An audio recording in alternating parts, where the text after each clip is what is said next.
தமிழ்நாடு கவர்மெண்ட்லேருந்து லேப்டாப் கொடுத்துருக்காங்க பசங்களுக்கு. அந்த பசங்க அந்த லேப்டாப்பில் இருக்கிற ஸ்டிக்கர்லாம் எடுத்துகிட்டு அதில் வந்துட்டு தனக்கு பிடித்த சினிமா நடிகர்கள், நடிகைகளோட போஸ்ட்டை ஒட்டுறது. அதுக்கப்புறம் பார்த்திங்கன்னா அந்த ஸ்க்ரீன் சேவரில் மாற்றுறது, எடுத்த உடனே கேம் விளையாடுறது, கேம் இன்ஸ்டால் பண்ணுறது, அதுக்கப்புறம் நெட்ஃப்ளிக்ஸ் இன்ஸ்டால் பண்ணி அதில் படத்தை பார்க்குறது மாதிரியான பல வீடியோஸ் வந்து உலாவிட்டுருக்குது. ஸோ இதெல்லாம் பார்க்கும்போது நமக்கு சங்கடமாக இருக்குது. இப்போ ஏன்னா காலேஜ் படிக்கும்போது ஒரு பையன் வந்துட்டு அவங்க அப்பா ஆட்டோ டிரைவரு. அந்த பையன் என்ன பண்ணுவான்னா, காலேஜ் முடிஞ்சதுக்கப்புறம் ஒரு 4 மணிக்கு முடிஞ்சதுன்னா 4:15க்கு வீட்டுக்கு போயிட்டு, பக்கத்தில் தான் வீடு, டக்குன்னு போயிட்டு ஒரு 10 நிமிஷம் 15 நிமிஷத்தில் வந்து லேப்டாப்பில் காலேஜோட லேபில் உட்காந்தான்னா 7, 7:30 மணி, 8 மணி, சம்டைம்ஸ் நைட் 10, 11 மணி வரைக்குமே உட்காந்து கோடிங் பண்ணிகிட்ருப்பான். ஸோ அந்த பையன் இப்போ எப்படி இருக்கான்னு பார்த்தா, அவன் வந்து ஃபாரினில் இருக்கிறான். இன்றைக்கி அவனோட வாழ்க்கை முறையே மாறி இருக்குது. டோட்டலாக அவன் ஏர்ன் பண்ணிட்டு இருக்கிறதுலாம் வருஷத்துக்கு கோடிக்கணக்கில் ஏர்ன் பண்ணிகிட்ருக்கான். அன்றைக்கி அவன் போட்ட விதை, அன்றைக்கி லேப்டாப் கிடையாது, காலேஜ்லேருந்தோ கம்பெனிலேருந்தோ இல்லாட்டி என்ன சொல்கிறது கவர்மெண்ட்டோ லேப்டாப்பெல்லாம் கொடுக்கல. அவங்க வீட்டில் மின்சார வசதி கூட அந்தளவுக்கு கிடையாது. அவன் காலேஜில் கொடுத்த சப்போர்ட்டை வச்சு தான் அவன் படித்தான். இன்றைக்கி அவனோட நிலைமை வந்து வேறு மாதிரி இருக்குது. இதெல்லாம் இந்த கால பசங்க தெரியுமா என்னன்னு தெரியல.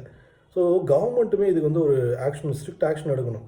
இந்த லேப்டாப் வச்சுட்டு இந்த பசங்க என்ன பண்ணுறாங்கங்கிறது பார்க்கணும். ஒரு 6 மாதத்துக்கு ஒரு தடவை இவங்கெல்லாம் என்ன பண்ணுறாங்க, ஏதாவது படித்து முன்னேறி இருக்கானுங்களா, சில விஷயங்கள் தெரிஞ்சுருக்கிறாங்களா அப்படிங்கிறதெல்லாம் அப்பப்போ ஒரு டெஸ்ட் மாதிரி வைக்கணும். இல்லையா நல்லா படிக்கிற பசங்க அவங்கள மட்டும் கண்டுபிடிச்சி அவங்களுக்கு மட்டும் லேப்டாப் கொடுக்கணும்.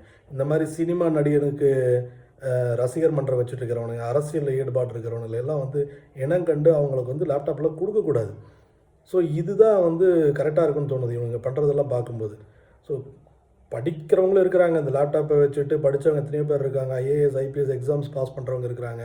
அவங்களெல்லாம் பார்க்கும்போது பெருவாரியான மக்கள் வந்துட்டு நம்ம என்ன சொல்கிறது, அந்த இதே அவங்களெல்லாம் ஜெயித்தவங்கள பார்க்காம இந்த மாதிரி மோசமான விஷயங்கள் பண்ணுறவங்கள தான் ப்ரொஜெக்ட் பண்ணி வீடியோ போட்டுக்கிட்டே இருக்கிறாங்க. இதில் மிகப்பெரிய அரசியல் இருக்குது. இந்த அரசியலுக்குள்ளெல்லாம் நான் போக விரும்பலை. ஆனால் நல்ல விஷயத்துக்காக ஒரு கவர்மெண்ட் பண்ணியிருக்கு, அதை நல்லபடியாக யூஸ் பண்ணலாம். அது ஏன் இப்போ கொடுத்தீங்க, 4 வருஷத்துக்கு முன்னாடி கொடுக்க வேண்டியதானே, அந்த மாதிரியான பேச்சுக்கெல்லாம் அரசியல்வாதிகள் பார்த்துக்குவாங்க. அது உங்களுக்கு தேவையில்லாத விஷயம். கரெக்டுங்களா? அதை வச்சுட்டு படிக்க பாருங்கள். அதை விட்டுட்டு இந்த மாதிரியான மோசமான நடவடிக்கைகள்லாம் வேண்டாம் அப்படிங்கிறது தான் என்னோடய ஒப்பீனியன். நீங்கள் என்ன சொல்கிறீங்க அப்படிங்கிறது உங்களோட கமெண்ட்டில் சொல்லுங்கள். நன்றி, வணக்கம்.